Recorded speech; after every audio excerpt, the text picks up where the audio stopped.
স্বাগত নিউজ 24 দুপুর 12টার সংবাদে আপনাদের সঙ্গে আছি আমি তাসনিমে জান্নাত অর্থী। প্রধানমন্ত্রী শেখ হাসিনা বলেছেন, বিএনপির নীতি এবং আদর্শহীন রাজনীতির কারণে তাদের সময় বাংলাদেশ খাদ্যের স্বয়ংসম্পূর্ণতা অর্জন করতে পারত না। বিশ্ব খাদ্য দিবস উপলক্ষে আলোচনা সভায় তিনি আরও বলেছেন, দেশে খাদ্য উৎপাদন বাড়াতে বিশ্ব ব্যাংকের নিষেধ সত্ত্বেও কৃষিতে ভর্তুকি দেওয়া শুরু করে তার সরকার, যার ফলে বাংলাদেশ এখন খাদ্য উদ্বৃত্ত দেশ হিসেবে পরিচিত। স্বয়ংসম্পূর্ণতা ঘোষণা দিলাম, তখন পার্লামেন্টেই বিএনপির পক্ষ থেকে বলা হলো, তখনকার অর্থমন্ত্রী এবং প্রধানমন্ত্রী, অর্থমন্ত্রী সাইফুর রহমান এবং খালেদা জিয়া সহ তাদের কাছ থেকে এই বক্তব্যটা আসলো যে বাংলাদেশে খাদ্যের স্বয়ংসম্পূর্ণ হওয়া ভালো না, বিদেশি সাহায্য পাওয়া যাবে না। আমি শুধু এটুকুই বলতে চাই যে মানুষের নীতির ব্যাপারে, আদর্শের ব্যাপারে যে তফাৎটা রয়েছে সেটা সকলে বোঝা উচিত বাংলাদেশের মানুষের। তা আমি সেখানে জবাবে উঠে দাঁড়িয়ে বলেছিলাম যে বাংলাদেশের মানুষ কি সারা জীবন অন্যের কাছে হাত পেতে ভিক্ষা করে চলবে? জাতিপিতা বঙ্গবন্ধু বলেছিলেন, ভিক্ষুক জাতির ইজ্জত থাকে না। তা আমাদেরও সেটা কথা যে আমরা ভিক্ষুক জাতি হতে চাই না। মানিকগঞ্জের পাটুরে এবং রাজবাড়ীর দৌলতদিয়া নৌরুটে যাত্রীদের ভোগান্তি যেন কিছুতেই কমছে না। গেল কয়েকদিন ধরেই এই নৌরুটে অতিরিক্ত যানবাহনের চাপ পড়েছে, আর আজও তার ব্যতিক্রম নয়। পাটুরিয়া ঘাটে পারাপারের অপেক্ষায় রয়েছে 5 শতাধিক যানবাহন। সংশ্লিষ্টরা জানান, পদ্মায় প্রবল স্রোতের কারণে পাটুরিয়া থেকে 1.5 থেকে 2 কিলোমিটার উজানে গিয়ে দৌলতদিয়া ঘাটে পৌঁছতে হচ্ছে। এতে ফেরিগুলোর ঘাটে ফিরতে অধিক সময় লাগছে, ফলে ফেরির ট্রিপ সংখ্যা কমে গেছে।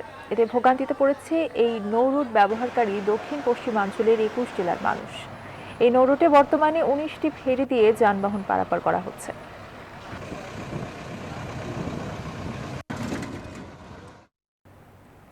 ঢাকা উত্তর সিটি কর্পোরেশনের 33 নম্বর ওয়ার্ডে চলছে রাস্তায় উন্নয়ন এবং ড্রেন নির্মাণের খোঁড়াখুড়ি কাজ। কাজের ধীরগতির কারণে এ নিয়ে চরম দুর্ভোগে পড়েছেন স্থানীয়রা। সিটি কর্পোরেশন আর সেবা খাতগুলোর সমন্বয়হীনতার কারণে এমন মারাত্মক ভোগান্তি সৃষ্টি হচ্ছে বলে অভিযোগ রয়েছে। তবে এসব অভিযোগের দায় নিতে নারাজ স্থানীয় ওয়ার্ড কাউন্সিলর। আরও জানাচ্ছেন তালুকদার বিপ্লব। রাস্তায় জলাবদ্ধতা আর খানাখন্দ, এসবের ভোগান্তির সব সমস্যা দূর করতে ঢাকা উত্তর সিটি কর্পোরেশনের সম্প্রসারিত নতুন ওয়ার্ডগুলোতে কয়েকটি প্রকল্প হাতে নেয় ঢাকা উত্তর সিটি কর্পোরেশন। এই ধারাবাহিকতায় বসিলা হাউজিং, মোহাম্মদপুর নবোদা হাউজিং এবং চাঁদ উদ্যান হাউজিং এ চলছে নতুন রাস্তা ও ড্রেন নির্মাণের কাজ। ফলে রাস্তার খোঁড়াখুড়ির এমন বেহাল দশায় চরম বিপাকে পড়েছেন এখানকার স্থানীয়রা। পানির সংকট, আমাদের যে এই স্টোর অফিস আছে সেখান থেকে আমরা গাড়ি করে পানি নিয়ে আসছি। দ্রুতভাবে যেন কাজটা করে দিলে, মাটিগুলো সরিয়ে ফেললে আমাদের জন্য খুব ভালো হইব হাঁটাচলা করার জন্য। তাদেরকে কিছু বেনিফিট দিলে এরা তাড়াতাড়ি করে দিব কাজটা। এটা কিছু বাড়িওয়ালার সাথে হয়তো কোনো কথাবার্তা বললা এই জিনিসটা করছে আর কি। স্থানীয়দের অভিযোগ, সেবা খাত সংশ্লিষ্টদের মধ্যে সমন্বয়হীনতার কারণে ভোগান্তি এখন আরো মারাত্মক আকার নিয়েছে। কাজ বন্ধ ছিল, এই কদিন আসে নাই ভাই। কয়দিন ভাই? 10-15 দিন না ভাই? 10-15 দিন ভাই। জনদুর্ভোগ বেড়েছে। লাস্ট কয়দিন হচ্ছে এখান থেকে কেটে যাওয়ার পরে 7 দিন বন্ধ ছিল, 7 দিন পর এখন আবার কাজ চলতেছে। তবে এসব অভিযোগের দায় নিতে নারাজ স্থানীয় ওয়ার্ড কাউন্সিলর। আমাদের তো এখানে সিগনেচারি সাইন নেই, যেখানে আমাদের সাইন নেই। আজকে যদি আমরা সাইডে যে বলি যে আপনি কাজটা যেভাবে করার কথা ছিল সেভাবে কাজটি করেননি, তখন বলবো যে আপনি কে? আপনি তো অথরাইজ না, আগে ছিলেন এখন নেই। যেটা আমাদের সিগনেচারি পাওয়ার বর্তমান মেয়র এসে ক্যান্সেল করে দিয়েছে। তো আমরা যদি সাইন না করতে পারি, এখানে তো আমরা কন্ট্রাক্টরের সাথে আলাপ করতে পারি না। এদিকে নির্ধারিত সময়ের আগেই কাজ শেষ হবে বলে জানিয়েছে ডিএনসিসির প্রকৌশল বিভাগ। তালুকদার বিপ্লব, নিউজ 24, ঢাকা। এবারে করোনা আপডেট।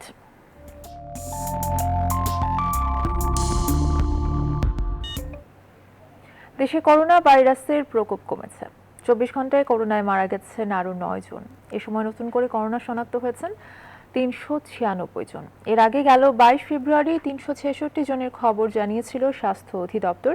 সে হিসেবে দৈনিক শনাক্ত 8 মাস পর সর্বনিম্ন দেখল দেশ। শুক্রবার স্বাস্থ্য অধিদপ্তরের প্রেস বিজ্ঞপ্তিতে এই তথ্য জানানো হয়। এখন পর্যন্ত দেশে মোট 15,64,881 জনের করোনা শনাক্ত হয়েছে তাদের মধ্যে মৃত্যু হয়েছে 27,746 জনের। একদিনে মোট 18,980টি নমুনা পরীক্ষার বিপরীতে শনাক্তের হার 2.9%, যা এখন পর্যন্ত সবচেয়ে কম। নিত্যপণ্যের ঊর্ধ্ব গতিতে দিশেহারা মানুষ। বাজার নিয়ন্ত্রণে সারা দেশে ন্যায্য মূল্যে পণ্য বিক্রি শুরু করেছে টিভি। এ বিষয়ে জানাতে চট্টগ্রাম থেকে বিস্তারিত জানাচ্ছেন সহকর্মী নয়ন বড়ুয়া। জয়, টিসিবির পণ্য ক্রয়ের লাইনে মানুষের ভিড় কেমন দেখতে পাচ্ছেন?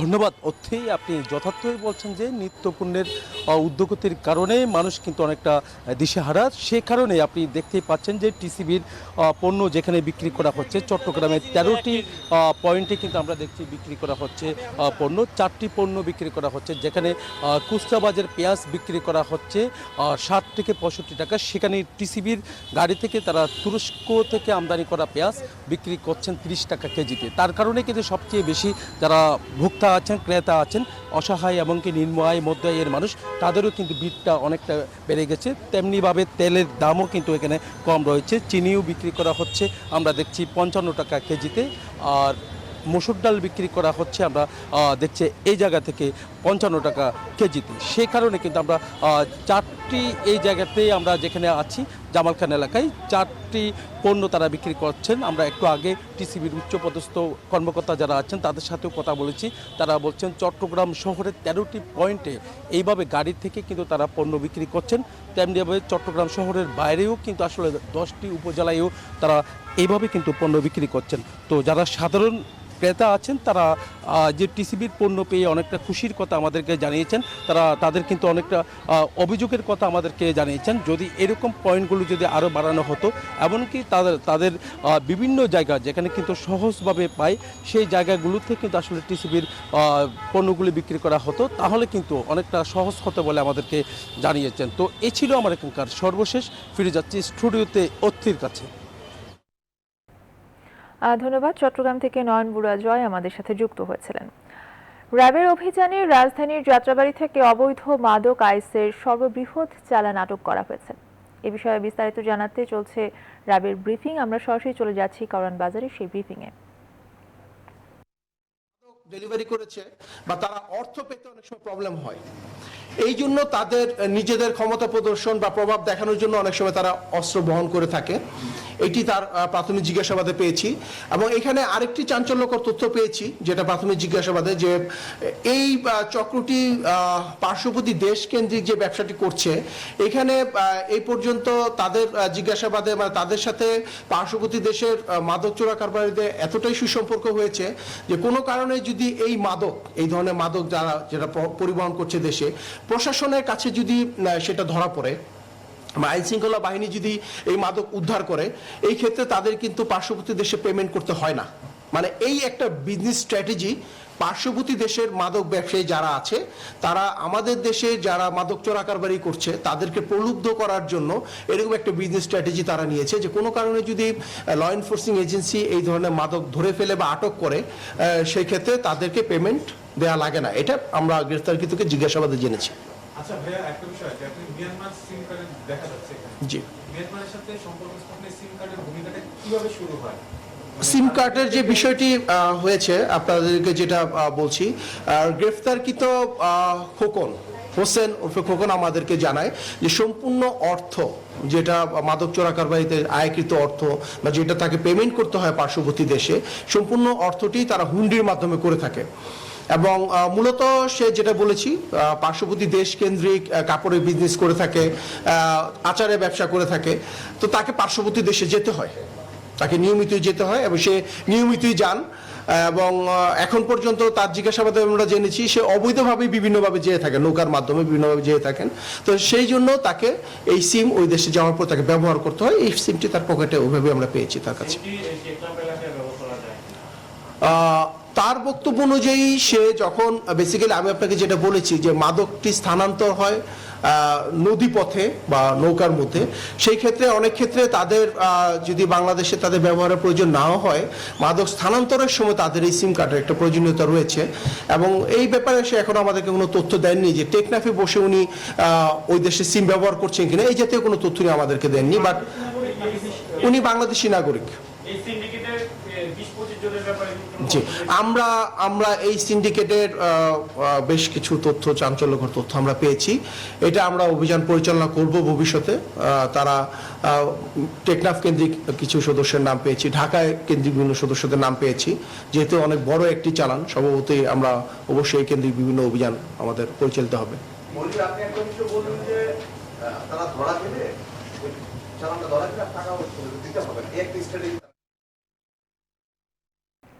রাজধানীর কারওয়ান বাজারে র্যাবের ব্রিফিং চলছে। এই মুহূর্তে আমরা এতক্ষণ সেই ব্রিফিংয়ে ছিলাম সরাসরি। সুতার বাড়তি দামে মহাবিপাকে তৈরি পোশাক রপ্তানিকারকরা। তারা বলছেন সুতার দাম অস্বাভাবিক হারে বাড়লেও রপ্তানিতে বাড়তি দাম পাচ্ছেন না তারা। এতে বড়দিনকে কেন্দ্র করে নেওয়া পোশাকের অর্ডার ঠিকভাবে দিতে পারবেন কিনা তা নিয়ে এখন দুশ্চিন্তায় রপ্তানিকারকরা। যদিও সুতা উৎপাদকরা বলছেন বিশ্ববাজারে তুলার দাম বেড়ে যাওয়ায় তৈরি হয়েছে এমন পরিস্থিতি। এজন্য দেশের অভ্যন্তরে সুতা তৈরির সক্ষমতা বাড়ানোর কথা বলছেন তারা। সুলতান আহমেদের রিপোর্ট। গেল অর্থবছরে বাংলাদেশ থেকে তৈরি পোশাক রপ্তানি হয়েছে $3,145 কোটি। চলতি অর্থবছরের প্রথম 3 মাসেও প্রবৃদ্ধি বেশ ভালো। তবে সুতার সংকটে তা ধরে রাখা নিয়ে সংশয়ে উদ্যোক্তারা।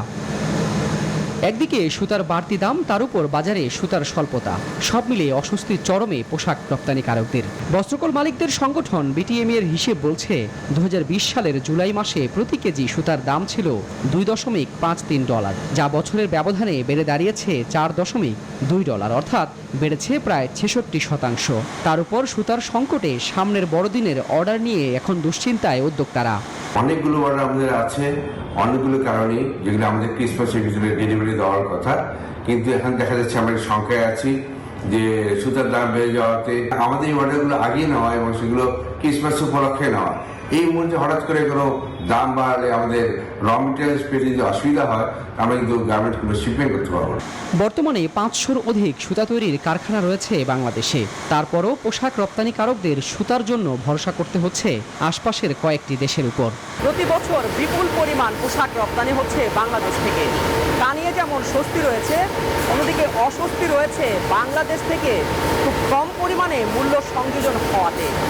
অবশ্য উদ্যোক্তারা বলছেন বাংলাদেশে এই স্পিনিং কারখানা বাড়াতে পারলে মূল্য সংযোজন কয়েক গুণ বাড়ানো সম্ভব।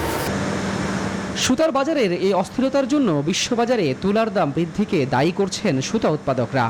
সরকার বলুক যে চায়নাতে যে সিস্টেমে ফ্যাক্টরি করার সুযোগ দিয়েছে, আমি বাংলাদেশে প্রত্যেকটা উইভিং ফ্যাক্টরি বা যারা গার্মেন্টসে ফিডব্যাক দিবে ফ্যাব্রিক্স, তাদেরকে আমি সেম ফ্যাসিলিটি করে দিব। বিগত বছরগুলিতে আমরা কিন্তু আমাদের সাপ্লাইটা অতিরিক্ত ছিল এবং আমাদের যেটুকু ডিমান্ড ছিল সেই তুলনায় আমাদের সাপ্লাই মিলিয়ে টিলায় আমাদের প্রাইস কিন্তু কখনই আমরা লাভ করতে পারিনি। এই বছর কিন্তু প্রাইসটা বাড়ার কারণে ইন্টারন্যাশনাল মার্কেটে তুলার দাম বেড়েছে, আন্তর্জাতিকভাবে কটনের ব্যবহার 30% বাড়ছে।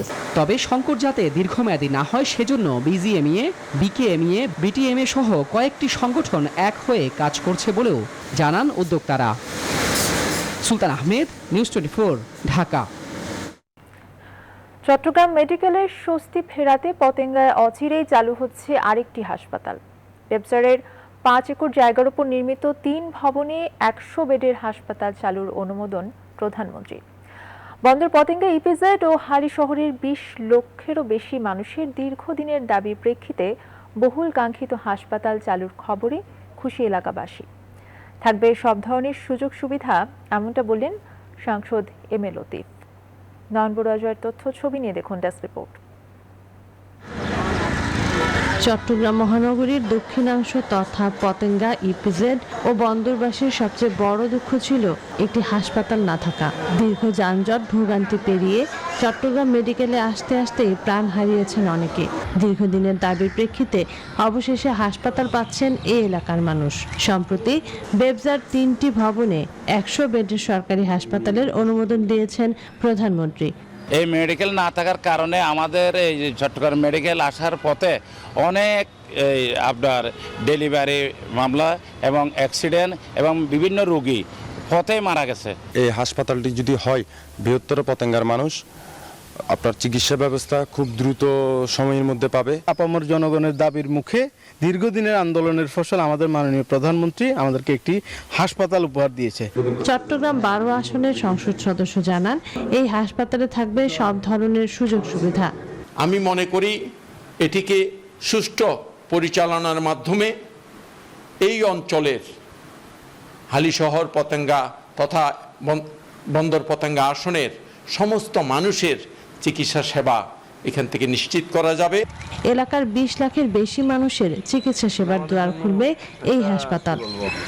চট্টগ্রাম মেডিকেলে যেখানে 1300 শয্যা, সেখানে এখন প্রতিদিন রোগী ভর্তি 3000-এর বেশি। এই হাসপাতাল চালু হলে রোগীর চাপ কিছু কমবে বলে মনে করছে সংশ্লিষ্টরা। তবে নতুন হাসপাতাল 24 ঘন্টার চালু রাখার দাবি এলাকাবাসীর। Desk report, news 24। কুষ্টিয়ার খোকসার একটি গ্রামে ব্রিটিশ আমলের নীলকুঠির পরিত্যক্ত দ্বিতল ভবনে আবাসস্থল গড়েছে লক্ষাধিক চামবাদুড়। দূর থেকে শোনা যায় বাদুড়ের কিচিরমিচির শব্দ। ব্রিটিশ নীলকরদের অত্যাচার নির্যাতনের নিদর্শন হিসেবে এই কুঠিটি সংরক্ষণ করতে চান স্থানীয়রা। একই সঙ্গে চামবাদুড়ও যেন টিকে থাকে সেই দাবিও তাদের। জাহিদুজ্জামানের প্রতিবেদনে থাকছে বিস্তারিত। ক্যামেরায় ছিলেন শেকিমন। খোকসা উপজেলায় গড়াই নদীর পাড়ে ছায়াশীতল গ্রাম হিজলাবর।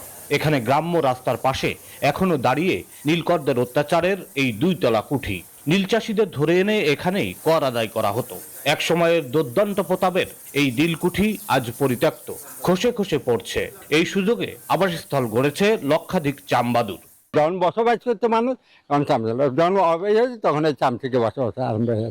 চামবাদুর হাজার হাজার, সে কোটি কোটি, মানে ওইটা দেখতে অনেক দেশের থেকে মানুষ আসে। চামবাদুরগুলো মানে সারাদিন এখানে থাকে আর সন্ধ্যার পরে মানে বের হয় খাবারের জন্য। নিপা ভাইরাস ছড়ানোয় প্রধান বাহক হলেও বাদুর বেশ উপকারী। একটা বাদুড় প্রায় প্রতি ঘন্টায় 1000 মশা খেতে পারে। সে যদি খেতে পারে তাহলে আমরা ডেঙ্গু, তারপরে হচ্ছে অন্যান্য যে এডিস মশা আছে, ম্যালেরিয়া, অন্যান্য মশা থেকে আমরা কিন্তু ন্যাচারালি এমনিই মুক্ত হতে পারি মশা থেকে। খসে পড়া এই নীলকুঠিতে আবাসস্থল গড়া চামবাদুর সংরক্ষণে বেশ আন্তরিক এই এলাকার মানুষ। তবে ব্রিটিশ নীলকরদের অত্যাচার নির্যাতনের নিদর্শন হিসাবে এই নীলকুঠিটি সংরক্ষণ করার দাবি জানিয়েছেন তারা। জাহিদুজ্জামান, নিউজ 24, কুষ্টিয়া। দীর্ঘ 34 বছরে উন্নয়নের ছোঁয়া লাগেনি সাতক্ষীরার বিসিক শিল্পনগরীতে। বছরে 5 মাস জলাবদ্ধতার কবলে পড়ে এই শিল্পনগরী। এছাড়া রাস্তাঘাট, পানি, বিদ্যুৎ সহ নানা সমস্যা এখন এখানকার নিত্যদিনের সঙ্গী। এমন অবস্থার জন্য কর্তৃপক্ষের উদাসীনতাকেই দায়ী করছেন শিল্প উদ্যোক্তারা। অবশ্য সংশ্লিষ্টরা বলছেন এরই মধ্যে রাস্তা এবং ড্রেনেজ সংস্কারের কাজ শুরু করা হয়েছে। আর বেতনা নদী খনন করা হলেই জলাবদ্ধতা সংকট নিরসন হবে। মনিরুল ইসলাম মনির তথ্য ছবি নিয়ে দেখুন ডেস্ক রিপোর্ট। এ চিত্র সাতক্ষীরা বিসিক শিল্পনগরীর। এভাবেই পানিতে তলিয়ে আছে এখানকার কলকারখানা। অথচ এখানকার 97টি প্লটে হ্যাচারি, বেকারি, পোল্ট্রি, ইনকিউবেটর, চিংড়ি প্রক্রিয়াজাতকরণ সহ বিভিন্ন শিল্প কারখানা চালু রয়েছে। তবে সুষ্ঠু ড্রেনেজ ও পানি নিষ্কাশনের ব্যবস্থা না থাকায় প্রতি বছরই 5 মাস জলাবদ্ধতার কবলে পড়ে আর্থিক ক্ষতির শিকার হচ্ছেন শিল্প উদ্যোক্তারা। প্রত্যেক বছর এখানে যখন বৃষ্টি হয়, বন্যা হয়, যার কারণে এই রাস্তাগুলো পানির নিচে থাকে। এখানে একে তো পানিবদ্ধতা, এই সমস্যার সমাধান না হলে কোনো ফ্যাক্টরিতে উন্নয়ন সম্ভব না। ব্যবসায়ীদের অভিযোগ, নির্দিষ্ট ড্রেনেজ ব্যবস্থা না থাকায় রাস্তার উপরেই পানি জমে আছে। সংস্কারের অভাবে অল্প বৃষ্টিতেই পানি জমে কাদার সৃষ্টি হয়। চলাচলের অযোগ্য হয়ে পড়েছে অভ্যন্তরীণ রাস্তাগুলো। নেই সীমানা প্রাচীর ও পুলিশ ফাঁড়ি। শিল্পনগরীতে কোনো সীমানা প্রাচীরই নেই। বাগাজিদের উৎপাত এত পরিমাণ যে গাড়ির গাড়ির থেকে টায়ার খুলে না যায়।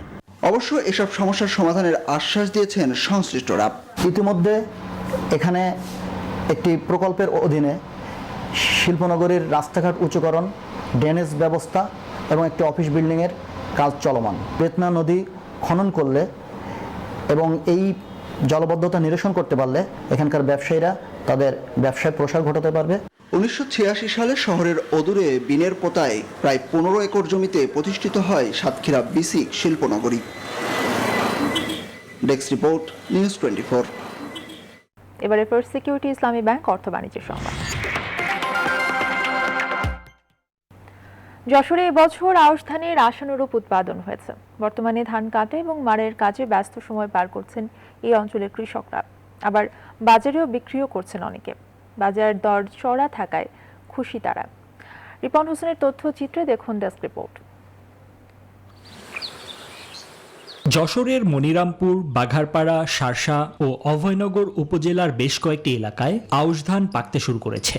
কষ্টে ফলানো সোনার ফসল ঘরে তুলতে ব্যস্ত কৃষক কৃষানীরা।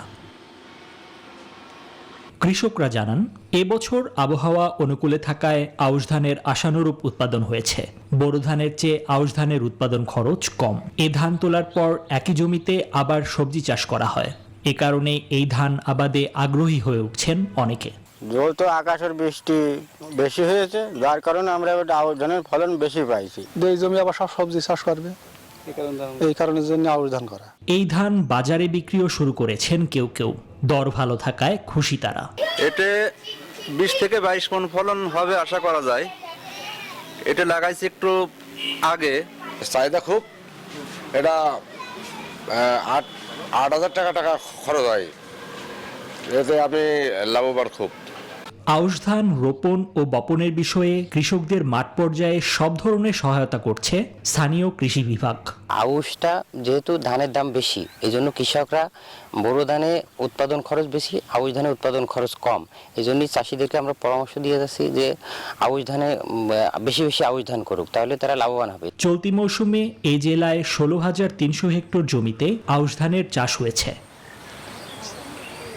Desk report, news 24। এবারে আন্তর্জাতিক প্রসঙ্গ। British Conservative MP sir David অ্যামিসের হত্যাকাণ্ডকে সন্ত্রাসী ঘটনা হিসেবে আখ্যায়িত করেছে দেশটির পুলিশ। স্যার ডেভিড শুক্রবার তার নিজ নির্বাচনী এলাকায় ছুরিকাঘাতের শিকার হন। পুলিশ বলছে, ইসলামী চরমপন্থীরা এই হামলার সাথে জড়িত থাকতে পারে। ঘটনার সাথে জড়িত সন্দেহে 25 বছর বয়সী এক ব্যক্তিকে আটক করেছে পুলিশ। 69 বছর বয়সী স্যার ডেভিড অ্যামিস 40 বছর ধরে পার্লামেন্ট সদস্য হিসেবে দায়িত্ব পালন করে এসেছেন। এর আগে 2010 সালে লেবার পার্টির এমপি স্টিফেন টিমস তার নিজ কার্যালয়ে ছুরিকাঘাতের শিকার হয়েছিলেন। চিকিৎসার পর তিনি অবশ্য সুস্থ হয়ে গিয়েছিলেন।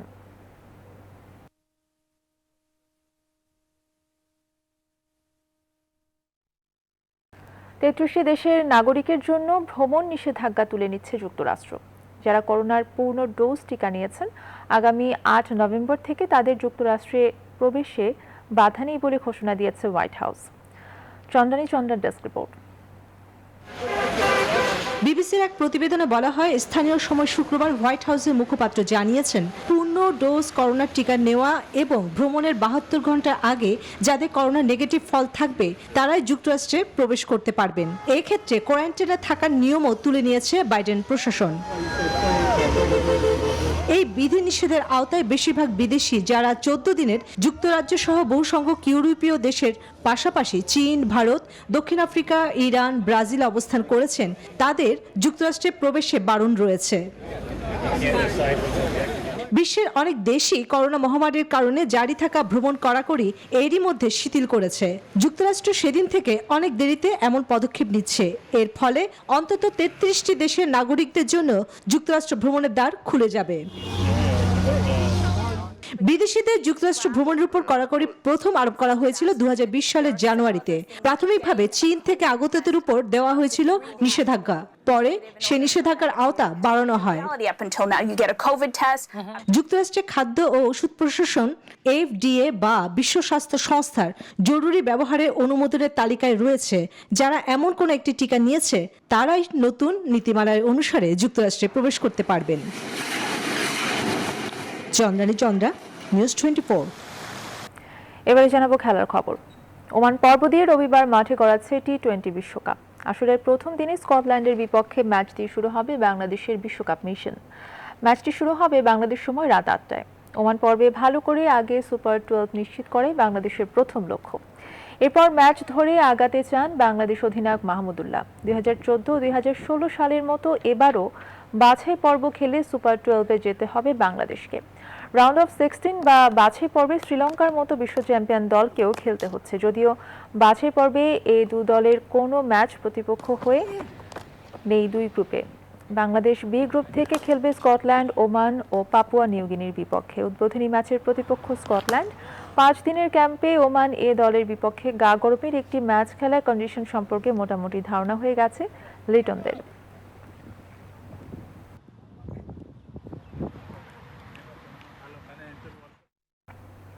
মাত্র 6 বছর বয়সী ক্রিকেট দুনিয়ায় হইচই ফেলে দিয়েছে বরিশালের খুদে ক্রিকেটার আসাদুজ্জামান সাদিদ। তার স্পিন বোলিং দেখে টুইট করেছেন খোদ লিটল মাস্টার সচিন টেন্ডুলকার। আর তাতেই রাতারাতি বিখ্যাত বনে গেছেন প্রথম শ্রেণীর ছাত্র সাদিদ। বড় হয়ে খেলতে চান বাংলাদেশ জাতীয় দলের হয়ে। আর এই খুদে সাদিদকে সব ধরনের সহায়তার আশ্বাস দিয়েছেন ক্রীড়া সংগঠকরা। রাহাত খানের পাঠানো তথ্য ছবিতে ডেস্ক রিপোর্ট। মামার দেখানো স্বপ্নের পথে হেঁটে চলেছেন খুদে সাদিদ। মামা না পারলেও 3 বছর বয়স থেকেই ক্রিকেটকে মনে প্রাণে ধারণ করে ফেলেছে এই ভাগ্নে। এই করোনাকালে নিজ বাড়ির আঙিনায় ভাগ্নে সাদিদের বোলিং ব্যাটিং এর ভুল ত্রুটি শুধরে দেওয়ার জন্য কয়েকটি ভিডিও ক্লিপ তৈরি করার মধ্যে দিয়ে সাদিদের আলোচনায় আসা শুরু। সেই ভিডিও নিজের ফেসবুকে পোস্ট করেন তার মামা, আর এই পোস্ট নজরে পড়ে জাতীয় দলের সাবেক ওপেনার শাহরিয়ার নাফিসের ভেরিফাইড ফেসবুক পেজে সাদিদের বোলিং ভিডিও শেয়ার করার পর সেই ভিডিও নেট দুনিয়া ঘুরে মুগ্ধ করে ভারতীয় ক্রিকেট লিজেন্ড সচিন টেন্ডুলকারকে। ইমপ্রুভ করতে পারে ওটা দেখানোর জন্য ভিডিওটা করা। আর ভিডিওটা হচ্ছে ফেসবুকে শেয়ার করছি এইভাবে যে আমরা যেভাবে হচ্ছে গিয়ে ছবি শেয়ার করি এইভাবে ফেসবুকে শেয়ার করছি। জাস্ট এটা হচ্ছে গিয়ে যেইভাবে হবে এটা আসলে আমি কল্পনা করিনি। আফগানিস্তানের স্পিনার রশিদ খানের বোলিং অনুসরণ করেন ভারতীয় অধিনায়ক বিরাট কোহলিকে তার খুবই পছন্দ, আর সাকিব আল হাসানকে মানেন আদর্শ হিসেবে। স্বপ্ন দেখেন অনেক বড় কিছুর। যারা আমাকে কমেন্টস করছে রশিদ খান, শানুয়ান, সচিন টেন্ডুলকার, ওদের ধন্যবাদ জানাচ্ছি। আমি বাংলাদেশ হয়ে ক্রিকেট খেলতে চাই আর বাংলাদেশ হয়ে বিশ্বকাপ জয় করতে চাই। এদিকে সাদিদের বোলিং ব্যাটিং নেট দুনিয়ায় আলোড়ন সৃষ্টি করার পর তার বাড়িতে ছুটে যান বরিশালের ক্রীড়া সংগঠকরা। বাংলাদেশ ক্রিকেট বোর্ডের নবনির্বাচিত পরিচালক আলমগীর খান আলো ফোন দিয়েছেন সাদিদের পরিবারকে। এই সময় তাকে ক্রিকেট অনুশীলন সহ সব ধরনের সহযোগিতা করার প্রতিশ্রুতি দেন তারা। পরিচালক মহোদয় আসলে পর তার সাথে কথা বললে সে যেখানে প্র্যাকটিস করতে চায়, যেখানে ভর্তি হতে চায়, আমরা সেটা সুব্যবস্থা করবো বরিশাল জেলা ক্রীড়া ডিভিশন থেকে বা বিসিবি থেকে। ভবিষ্যতে সাদিদকে বিকেএসপি কিংবা সাকিব আল হাসান ক্রিকেট একাডেমিতে ভর্তি করাতে চায় তার পরিবার। Desk report, news 24। আর এই ছিল এখনকার মতো। এতক্ষণ সঙ্গে থাকার জন্য ধন্যবাদ সবাই।